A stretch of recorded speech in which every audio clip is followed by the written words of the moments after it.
सर्वशक्तिमान परमेश्वरका वचनहरूको वाचन संग्रह। मानिसको सामान्य जीवन पुनर्स्थापना गर्नु र उसलाई सुन्दर गन्तव्यमा लिएर जानु।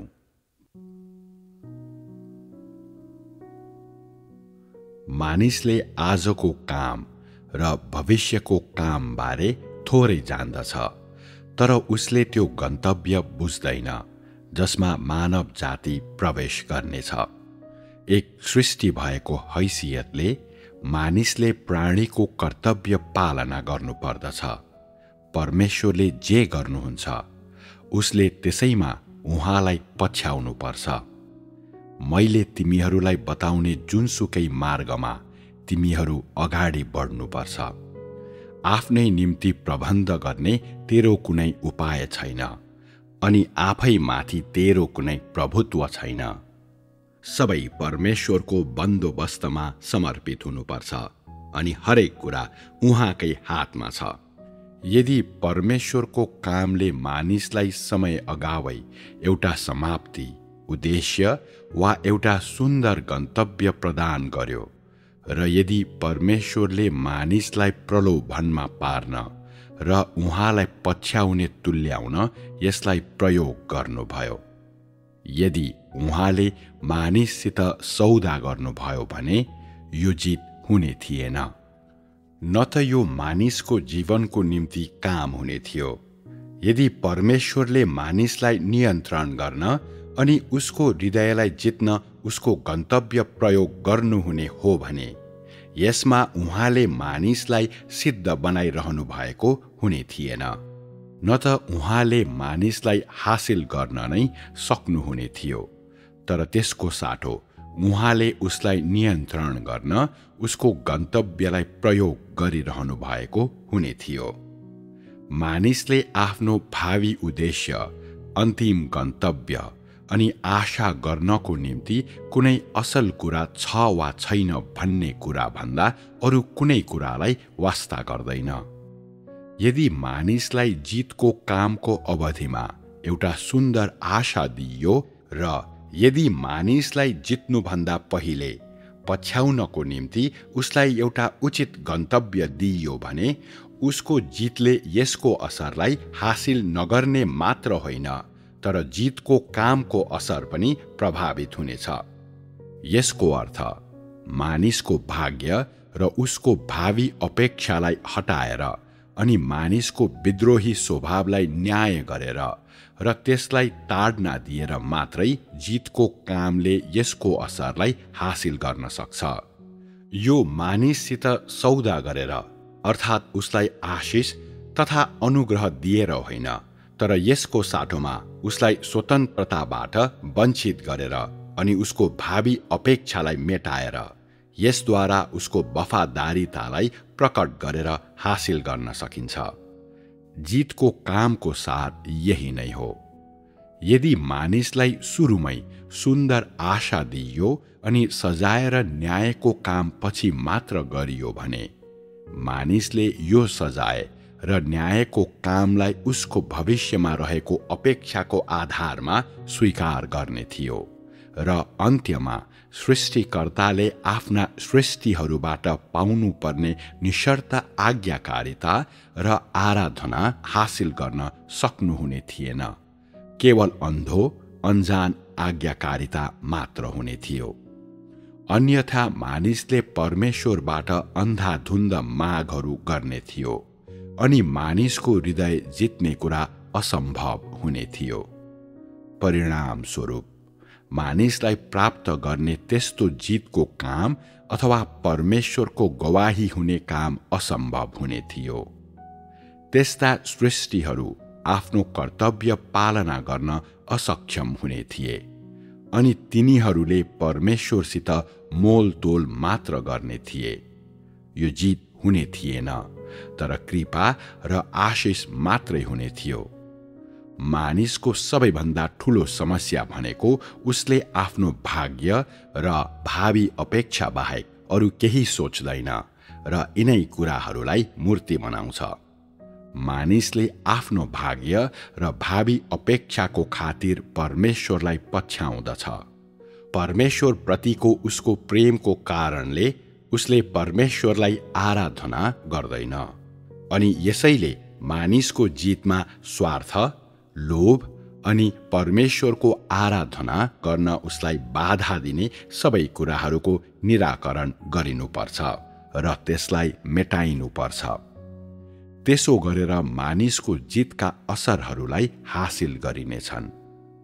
यसको फलस्वरूप मानिसको जितका प्रथम चरणहरूमा मानिसका जङ्गली लक्ष्यहरू तथा अत्यन्त घातक कमजोरीहरूलाई शुद्ध गर्नु र यसद्वारा परमेश्वरप्रति मानिसको प्रेम प्रकट गर्नु अनि मानव जीवनबारे उसको ज्ञान, परमेश्वरबारे उसको दृष्टिकोण र उसको अस्तित्वको अर्थलाई परिवर्तन गर्नु आवश्यक छ। यस प्रकारले परमेश्वरप्रति मानिसको प्रेमलाई शुद्ध गरिन्छ। अर्को शब्दमा, मानिसको हृदय जितिन्छ। तर सारा सृष्टिप्रति परमेश्वरको आचरणमा परमेश्वरले जित्नकै खातिर जित्नुहुन्न, बरु मानिसलाई हासिल गर्नको निम्ति आफ्नै महिमाको खातिर अनि मानिसको सबैभन्दा सुरुको मूल प्रतिरूपलाई पुनर्स्थापना गर्नको निम्ति उहाँले जित्नुहुन्छ। यदि जित्नकै खातिर मात्रै उहाँले जित्नुहुने थियो भने जितको कामको महत्व हराउने थियो। भनाइको अर्थ, यदि मानिसलाई जितिसकेपछि परमेश्वर मानिसप्रति उत्तरदायी हुन छोड्नुभयो र मानिसको जीवन र मरणलाई नै व्यवस्था गर्नुभयो भने यो मानव जातिको व्यवस्थापन हुने थिएन, न त मानिसको जित उसको मुक्तिको खातिर नै हुने थियो। केवल मानिसको जितपछि र अन्त्यमा सुन्दर गन्तव्यमा ऊ आइपुगेपछि मानिसलाई हासिल गर्नु मुक्तिको सबै कामको केन्द्रबिन्दु हो र यसले मात्रै मानिसको मुक्तिको लक्ष्यलाई हासिल गर्न सक्दछ। अर्को शब्दमा, मानिस सुन्दर गन्तव्यमा आइपुग्नु र विश्राममा प्रवेश गर्नु हरेक सृष्टिले प्राप्त गर्नुपर्ने भावी अपेक्षाहरू र सृष्टिकर्ताद्वारा गरिनुपर्ने काम हुन्। यदि मानिसले यो काम गर्नु थियो भने यो अति नै सीमित हुने थियो। यसले मानिसलाई एउटा निश्चित बिन्दुमा लाने थियो, तर यसले मानिसलाई अनन्त गन्तव्यमा ल्याउन सक्ने थिएन। मानिसले मानिसको नियति निर्धारण गर्न सक्दैन। यसबाहेक न त उसले मानिसको भावी अपेक्षा र भावी गन्तव्यलाई सुरक्षित गर्न सक्छ। तथापि परमेश्वरद्वारा गरिने काम फरक हुन्छ। परमेश्वरले मानिसलाई सृष्टि गर्नुभएको कारण उहाँले उसलाई डोर्याउनुहुन्छ। उहाँले मानिसलाई मुक्ति दिनुहुने कारणले उहाँले उसलाई पुरै मुक्ति दिनुहुनेछ र उसलाई पूर्ण रूपले प्राप्त गर्नुहुनेछ। उहाँले मानिसलाई अगुवाई गर्नुहुने हुनाले उहाँले उसलाई उचित गन्तव्यमा ल्याउनुहुनेछ अनि उहाँले मानिसलाई सृष्टि गर्नुभएको र व्यवस्थित गर्नुभएको कारण उहाँले मानिसको भाग्य तथा भावी अपेक्षाको जिम्मेवारी पनि लिनुपर्छ।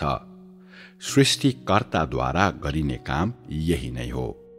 जितको काम मानिसको भावी अपेक्षालाई शुद्ध गरेर हासिल गरिने भए तापनि मानिसलाई अन्ततः उसको निम्ति परमेश्वरले तयार गर्नुभएको उचित गन्तव्यमा ल्याइनु नै पर्छ। परमेश्वरले मानिसको निम्ति काम गर्नुहुने भएकोले नै मानिससित एउटा गन्तव्य हुन्छ र उसको भाग्य सुनिश्चित हुन्छ। यहाँ उल्लेख भएको उचित गन्तव्य भन्नाले विगतका समयहरूमा शुद्ध गरिएका मानिसको आशा र भावी अपेक्षा होइन। ती दुई फरक छन्। ती कुराहरू जसको लागि मानिसले आशा गर्दछ र पछ्याउँछ, ती उसको देहका अत्याधिक लालसाहरूको अनुसरणबाट उत्पन्न भएका तृष्णाहरू हुन्, मानिसले पाउनुपर्ने गन्तव्य होइन।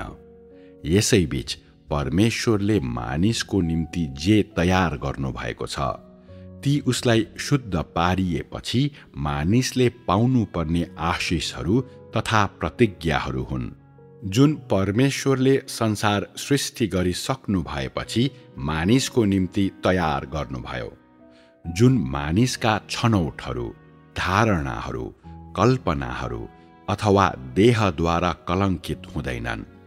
यो गन्तव्य एउटा विशेष व्यक्तिको निम्ति तयार गरिएको होइन, तर सम्पूर्ण मानव जातिको विश्रामको स्थान हो। अनि यसरी यो गन्तव्य मानव जातिको निम्ति सबैभन्दा उचित गन्तव्य हो। सृष्टिकर्ताले सृष्टिका सबै प्राणीहरूको प्रबन्ध मिलाउने इच्छा गर्नुहुन्छ। उहाँले गर्ने कुनै कुरालाई तैँले परित्याग गर्नु वा अवज्ञा गर्नु हुँदैन, न त उहाँप्रति विद्रोही नै बन्नुहुन्छ। जब उहाँले गर्नुहुने कामले अन्ततः उहाँका उद्देश्यहरू हासिल गर्दछ, यसमा उहाँले महिमा प्राप्त गर्नुहुन्छ।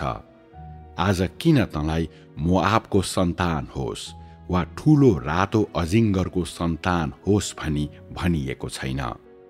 किन चुनिएका मानिसहरूबारे कुनै कुराकानी छैन? केवल सृष्टि भएका प्राणीहरूको मात्र कुराकानी हुन्छ। सृष्टि गरिएको प्राणी, यो नै मानिसको सुरुको पदवी नाम थियो र यो नै उसको जन्मसिद्ध परिचय हो। नामहरू हेरफेर हुन्छन् किनभने युगहरू र कामका अवधिहरू हेरफेर हुन्छन्।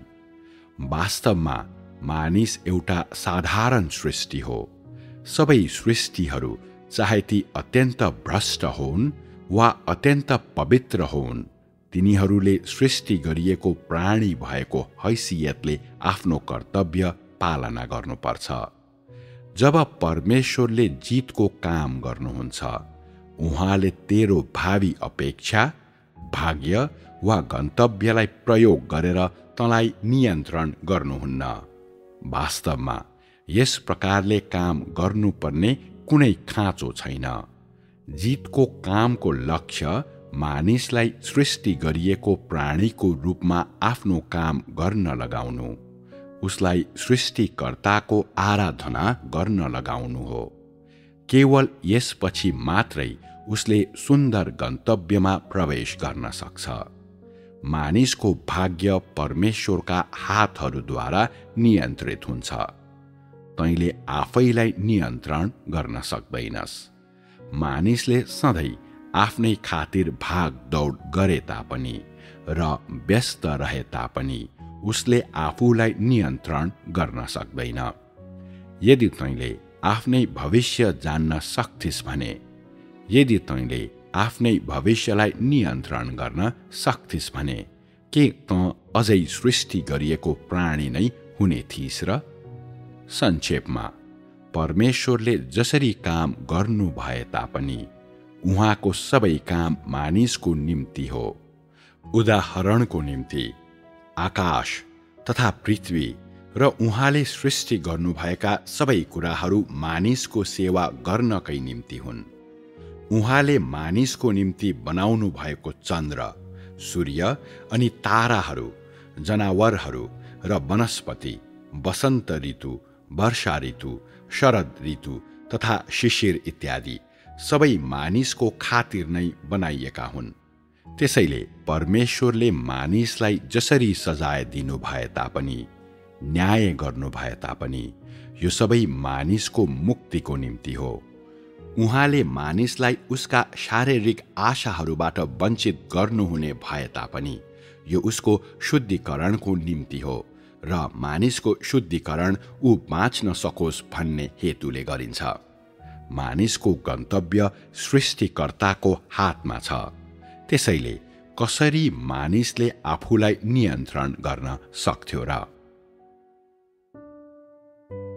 जितको काम पूरा भएपछि मानिसलाई एउटा सुन्दर देशमा ल्याइनेछ। यो जीवन अवश्य अझै यही पृथ्वीमा नै हुनेछ, तर आजको मानिसको जीवनभन्दा पुरै विपरीत हुनेछ। यो जीवन सम्पूर्ण मानव जातिलाई जितिएपछि मानव जातिले पाउने जीवन हुनेछ।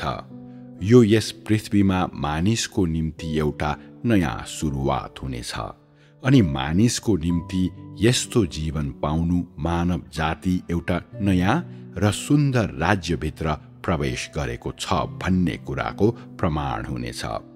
यो पृथ्वीमा मानिस अनि परमेश्वरको जीवनको सुरुवात हुनेछ। यस्तो सुन्दर जीवनको आधार पक्कै पनि मानिस शुद्ध गरिएपछि र जितिएपछि उसले आफूलाई सृष्टिकर्ताको सामु समर्पित गर्छ भन्ने हुनुपर्छ। यसैले जितको काम भनेको मानव जाति सुन्दर गन्तव्यमा प्रवेश गर्नु अघिको परमेश्वरको कामको अन्तिम चरण हो। त्यस्तो जीवन नै भविष्यमा मानिसले पाउने पृथ्वीको जीवन हो। अत्यन्तै सुन्दर जीवन, मानिसले तृष्णा गर्ने जीवन, संसारको इतिहासमा यसभन्दा पहिले मानिसले कहिल्यै हासिल नगरेको जीवन। 6000 वर्षे व्यवस्थापन कार्यको अन्तिम परिणाम यही नै हो। मानिसले सबैभन्दा बढी तृष्णा गर्ने कुरा यही हो अनि मानिसको निम्ति परमेश्वरको प्रतिज्ञा पनि यही नै हो। तर यस्तो प्रतिज्ञा तुरुन्तै पूरा हुन सक्दैन। मानिस तब भावी गन्तव्यभित्र प्रवेश गर्नेछ जब आखिरी दिनहरूको काम पूरा भएको हुन्छ र उसलाई पूर्ण रूपमा जितिएको हुन्छ, अर्थात् शैतान पनि पूर्ण रूपले पराजित भएको हुन्छ। मानिस शोधन गरी सकिएपछि ऊ पापपूर्ण स्वभाव रहित हुन्छ, किनकि परमेश्वरले शैतानलाई पराजित गरिसक्नु भएको हुनेछ। यसको अर्थ त्यहाँ कुनै विरोधी शक्तिहरूको अतिक्रमण हुने छैन अनि मानिसको देहलाई आक्रमण गर्ने कुनै विरोधी शक्तिहरू हुने छैन। यसैले मानिस स्वतन्त्र र पवित्र हुनेछ। उसले अनन्ततामा प्रवेश गरिसकेको हुनेछ। अन्धकारका विरोधी शक्तिहरूलाई बन्धनमा राखिसकिएपछि मात्रै मानिस जतासुकै गए तापनि स्वतन्त्र हुन्छ अनि ऊ विद्रोहीपन वा विरोध रहित हुनेछ। शैतानलाई बन्धनभित्र राखिनुपर्छ र मानिसका सबै कुरा ठिकठाक हुनेछ। शैतानले अझै पृथ्वीमा सबै ठाउँमा समस्या उत्पन्न गर्ने भएकोले र परमेश्वरको व्यवस्थापन यसको लक्ष्यमा पुग्न बाँकी रहेकोले हालको स्थिति अस्तित्वमा रहेको हो। शैतानलाई पराजित गरिएपछि मानिस पूर्ण रूपले स्वतन्त्र हुनेछ। जब मानिसले परमेश्वरलाई प्राप्त गर्छ र शैतानको अधिकार क्षेत्रबाट बाहिर आउँछ, उसले धार्मिकताको सूर्यलाई हेर्नेछ। सामान्य मानिसले पाउनुपर्ने जीवन पुनर्स्थापित हुनेछ। सामान्य मानिसले अधिकार गर्नुपर्ने सबै कुराहरू, जस्तै असल र खराब छुट्याउन सक्ने क्षमता, आफूले कसरी खानुपर्छ र पहिरिनुपर्छ भन्ने समझ र सामान्य प्रकारले जिउने क्षमता, यी सबै कुरालाई पुनर्प्राप्ति गरिनेछ। यदि हव्वा सर्पद्वारा परीक्षित नभएको भए सुरुमा मानिस सृष्टि गरिएपछि उसित यस प्रकारको जीवन हुने थियो। उसले खाने थियो, पहिरिने थियो र पृथ्वीमै सामान्य जीवन जिउने थियो। मानिस भ्रष्ट भइसकेपछि यो जीवन एउटा अप्राप्य भ्रम भयो र आज पनि मानिसले त्यस्ता कुराहरूको कल्पना गर्ने साहस गर्न सक्दैन। वास्तवमा मानिसले तृष्णा गरेको यो सुन्दर जीवन एउटा आवश्यकता हो। यदि मानिस त्यस्तो गन्तव्य रहित भएको भए पृथ्वीमा उसको भ्रष्ट जीवन कहिले टुङ्गिँदैन थियो अनि यदि यस्तो सुन्दर जीवन नभएको भए शैतानको भाग्य वा यस युग जसमा शैतानको पृथ्वीमाथि शक्ति छ त्यसको अन्त्य हुँदैन थियो। मानिस अन्धकारका शक्तिहरू पुग्न नसक्ने राज्यभित्र आउनुपर्छ र जब मानिस त्यहाँ आइपुग्छ शैतान पराजित भइसकेको छ भन्ने कुरा यसले प्रमाणित गर्नेछ। यस प्रकारले जब शैतानको कुनै बाधा हुँदैन तब परमेश्वर स्वयंले मानव जातिलाई नियन्त्रण गर्नुहुनेछ र उहाँले मानिसको सम्पूर्ण जीवनमाथि हुकुम चलाउनुहुनेछ र नियन्त्रण गर्नुहुनेछ। तब मात्र शैतान साँचो रूपमा हारेको हुनेछ। मानिसको जीवन आज मुख्यतया एउटा अशुद्धताको जीवन हो। यो अझै पनि कष्ट र पीडाको जीवन हो। यसलाई शैतानको पराजय भन्न सकिँदैन। मानिस अझै पनि कष्टको सागरदेखि उम्कन बाँकी नै छ। मानिसको जीवनभरिको कठिनाइदेखि वा शैतानको प्रभावदेखि उम्कन बाँकी नै छ र उसित अझै परमेश्वरको अति सूक्ष्म ज्ञान मात्रै छ। मानिसको सबै कठिनाइ शैतानद्वारा सृष्टि गरिएको थियो। मानिसको जीवनभरि पीडा ल्याउने शैतान नै थियो र शैतानलाई बन्धनमा राखिएपछि मात्रै मानिस कष्टको सागरदेखि पूर्ण रूपले उम्कनेछ। तापनि शैतानको बन्धन मानिसलाई र उसको हृदयलाई जितिसकेपछि अनि मानिसलाई शैतानसितको युद्धमा लुटको माल बनाइसकेपछि मात्रै हासिल गरिन्छ। आज विजेता हुने र सिद्ध बनाइने मानिसको खोजी यस पृथ्वीमा उसले सामान्य मानव जीवन पाउनुभन्दा अघि उसले खोजी गर्ने कुराहरू हुन् र शैतानलाई बन्धनमा राखिनु अघि उसले पछ्याउने उद्देश्यहरू तिनै हुन्। सारमा विजेता हुने र सिद्ध बनाइने वा ठूलो प्रयोगमा आउने सम्बन्धी मानिसको खोजी शैतानको प्रभावदेखि उम्किनका निम्ति हो।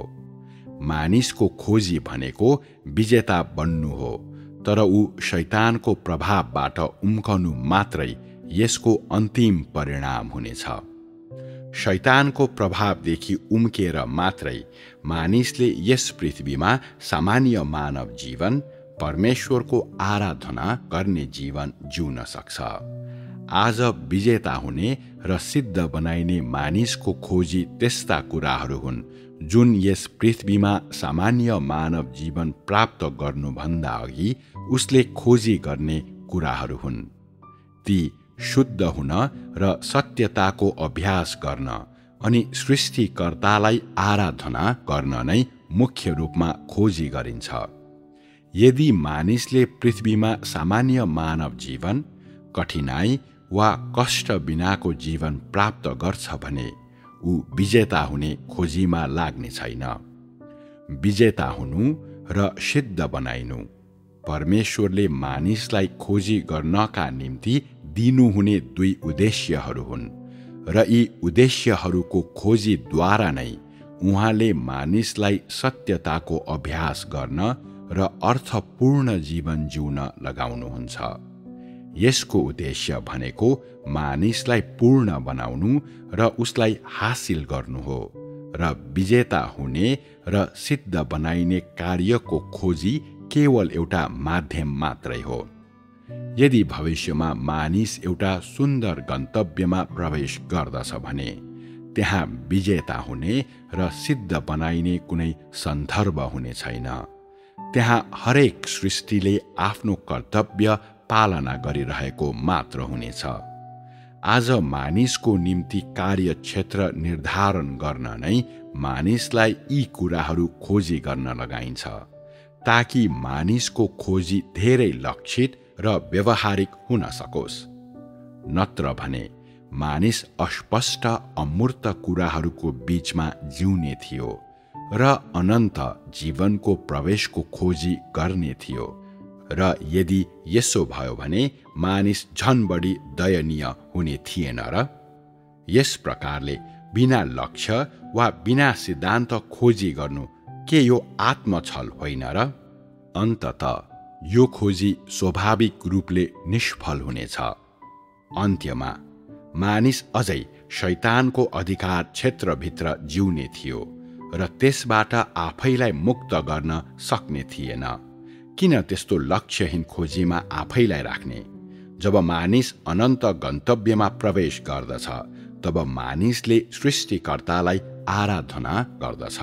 अनि मानिसले मुक्तिलाई हासिल गरिसकेको र अनन्तताभित्र प्रवेश गरिसकेको हुने भएकोले उसले अरू कुनै उद्देश्यहरूको खोजी गर्ने छैन।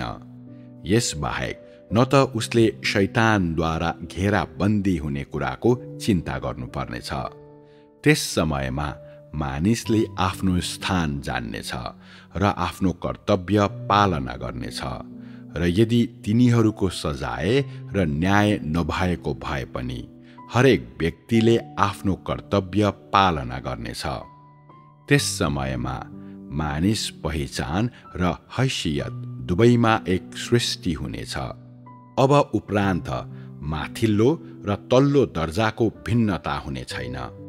हरेक व्यक्तिले फरक फरक भूमिका निर्वाह गर्नेछ। तापनि मानिस अझै पनि मानव जातिको निम्ति व्यवस्थित र उचित गन्तव्यमा जिउनेछ।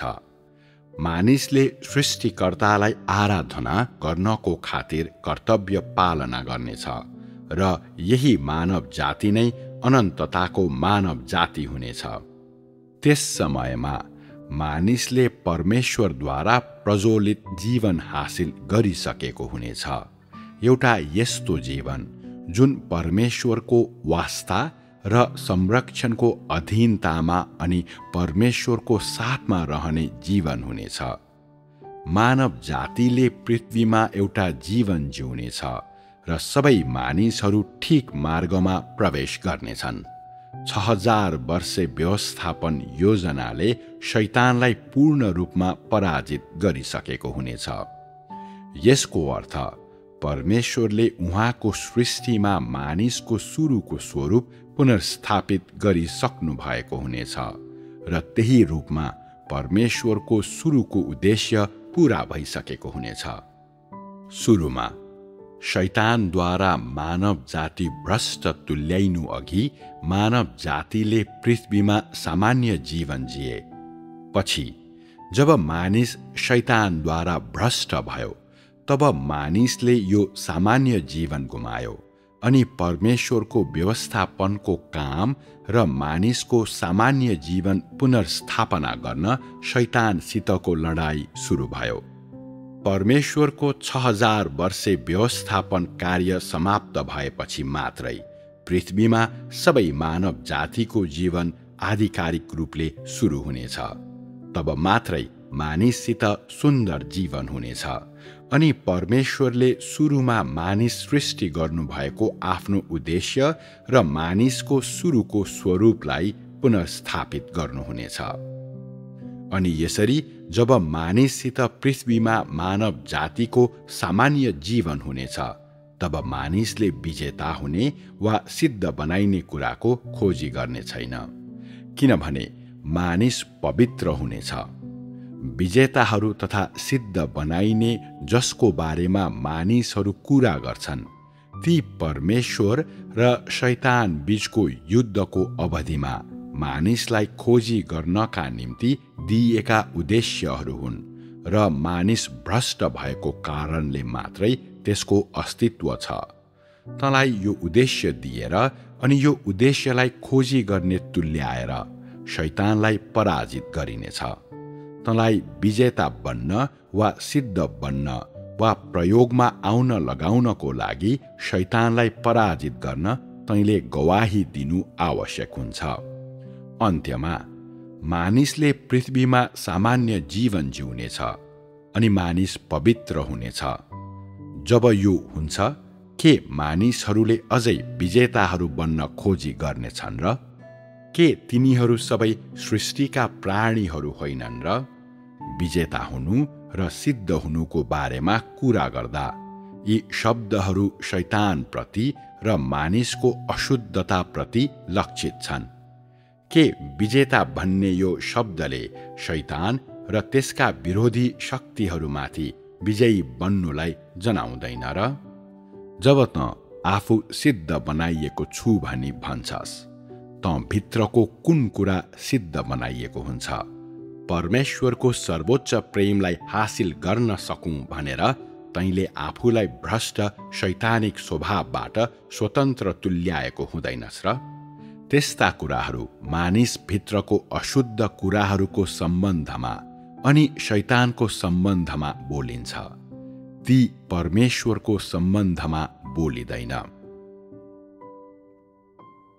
यदि त अहिले एक विजयी बन्ने र सिद्ध हुने कुराको पछि लाग्दैनस् भने भविष्यमा जब मानव जातिले पृथ्वीमा सामान्य जीवन बिताउँछ त्यसबेला त्यसरी पछि लाग्ने कुनै मौका हुँदैन। त्यस समयमा सबै प्रकारका व्यक्तिको अन्त्य प्रकट गरिएको हुनेछ। त्यस समयमा त कस्तो प्रकारको थोक होस् भन्ने स्पष्ट हुनेछ र यदि त एक विजयी हुन चाहन्छस् वा सिद्ध हुने इच्छा गर्छस् भने त्यो असम्भव हुनेछ। उसको विद्रोहीपनको कारणले मात्रै मानिसलाई प्रकट गरिएपछि उसले दण्ड मात्र भोग्नु पर्नेछ। त्यसबेला मानिसको खोजीको अरूभन्दा उच्च स्थान हुने छैन, किनकि कोही विजय हासिल गर्न र अरूले सिद्ध हुन, कोही परमेश्वरको जेठो छोरा हुनका निम्ति र अरू परमेश्वरको सन्तान हुनलाई ती कुराहरूको पछि लाग्दैनन्। सबै परमेश्वरका प्राणीहरू हुनेछन्, सबै पृथ्वीमा बस्नेछन् र सबै पृथ्वीमा परमेश्वरसँगै बस्नेछन्। अहिले परमेश्वर र शैतानको बीचमा लडाईँको समय हो। यो यस्तो समय हो जहाँ लडाईँको अन्त्य हुन बाँकी नै छ। एउटा यस्तो समय जब मानिस पूर्ण रूपमा प्राप्त हुन बाँकी नै छ। यो संक्रमणको अवधि हो अनि यसैले मानिस एक विजयी बन्ने वा त परमेश्वरका मानिसहरूमध्ये एक बन्ने कुराको पछि लाग्नु आवश्यक छ। आज स्थितिमा भिन्नताहरू छन्, तर जब समय आउँछ तब त्यस्ता भिन्नताहरू हुने छैनन्। विजेता भएकाहरू सबैको स्थिति त्यस्तै हुनेछ। तिनीहरू सबै मानव जातिको योग्य सदस्य हुनेछन् र पृथ्वीमा समान रूपले बाँच्नेछन्, अर्थात् तिनीहरू सृष्टि गरिएका योग्य प्राणीहरू हुनेछन् अनि सबैलाई एउटै कुरा दिइनेछ। परमेश्वरको कामका युगहरू फरक फरक छन् र उहाँको कामका उद्देश्यहरू फरक छन्। त्यसकारण यदि यो काम तिमीहरूमा गरिन्छ भने तिमीहरू सिद्ध बनाइन र विजेताहरू बन्नका निम्ति योग्य हुन्छौ। यदि यो काम विदेशमा गरियो भने त्यहाँका मानिसहरू जितिनु पर्ने र सिद्ध बनाइनु पर्ने मानिसहरूको पहिलो समूह बन्नेछन्। आज यो काम विदेशमा गरिएको छैन, यसैले अन्य देशका मानिसहरू सिद्ध बनाइने र जितिने योग्यका छैनन् अनि उनीहरू पहिलो समूह बन्न असम्भव छ। परमेश्वरको कामको उद्देश्य फरक भएकोले, परमेश्वरको कामको युग फरक भएकोले र यसको कार्यक्षेत्र फरक भएकोले त्यहाँ पहिलो समूह छ, अर्थात् त्यहाँ विजेताहरू छन्। यसैले त्यहाँ दोस्रो समूह पनि हुनेछ जसलाई सिद्ध बनाइनेछ। सिद्ध बनाइएको पहिलो समूह भएपछि एउटा नमुना र ढाँचा हुनेछ र भविष्यमा सिद्ध बनाइएकाहरूको दोस्रो र तेस्रो समूह हुनेछन्, तर अनन्तमा तिनीहरू सबै एक समान हुनेछन् र त्यहाँ हैसियतको कुनै वर्गीकरण हुने छैन। तिनीहरूलाई फरक फरक समयमा सिद्ध बनाइएको हुनेछ र हैसियतमा कुनै भिन्नता हुने छैन। जब सबैजना पूर्ण बनाइने र सम्पूर्ण ब्रह्माण्डको काम समाप्त गर्ने समय आउनेछ तब हैसियतको कुनै भिन्नता हुने छैन। सबैजना समान हैसियतका हुनेछन्। आज यो काम तिमीहरूको बीचमा गरिन्छ ताकि तिमीहरू विजेता बन्न सक। यदि यो बेलायतमा गरिएको थियो भने जसरी त पहिलो समूह हुने थिस् त्यसरी नै बेलायत पहिलो समूह भएको हुने थियो। तिमीहरू अनुग्रह सहित आशिष पाएकोले नै आज त्यस प्रकारले तिमीहरूमा काम भइरहेको छ र यदि यो काम तिमीहरूमा नगरिएको भए तिमीहरू दोस्रो वा तेस्रो वा चौथो वा पाँचौं समूह हुने थियौ। यो कामको चरणको कारणले मात्र भिन्नता भएको हो। पहिलो समूह र दोस्रो समूहले तिनीहरू एउटा अर्को भन्दा उच्च छ वा निम्न स्तरको छ भनेर जनाउँदैन। त्यसले ती मानिसहरूलाई सिद्ध बनाइएको क्रमलाई मात्र जनाउँछ। आज यी वचनहरू तिमीहरूलाई बताइएको छ, तर तिमीहरूलाई पहिले यो किन बताइएन? किनकि एक प्रक्रिया बिना मानिसहरू चरमतातिर बढ्छन्। उदाहरणको लागि येशूले उहाँको समयमा यसो भन्नुभयो, जसरी म जाँदैछु त्यसरी नै म आउनेछु। आज धेरैजना व्यक्ति यी वचनहरूद्वारा मोहित भएका छन् र तिनीहरू केवल सेतो वस्त्र पहिरिन्छन् र स्वर्गमा उठाइ लैजाने घटनालाई पर्खन्छन्। यसैले धेरैवटा यस्ता कुराहरू छन् जुन चाँडै बोल्न सकिँदैन। यदि तिनलाई चाँडै बोलियो भने मानिसहरू चरमतातिर जान्छन्। मानिसको कद धेरै सानो छ र ऊ यी वचनहरूको सत्यताहरूलाई देख्न असमर्थ छ।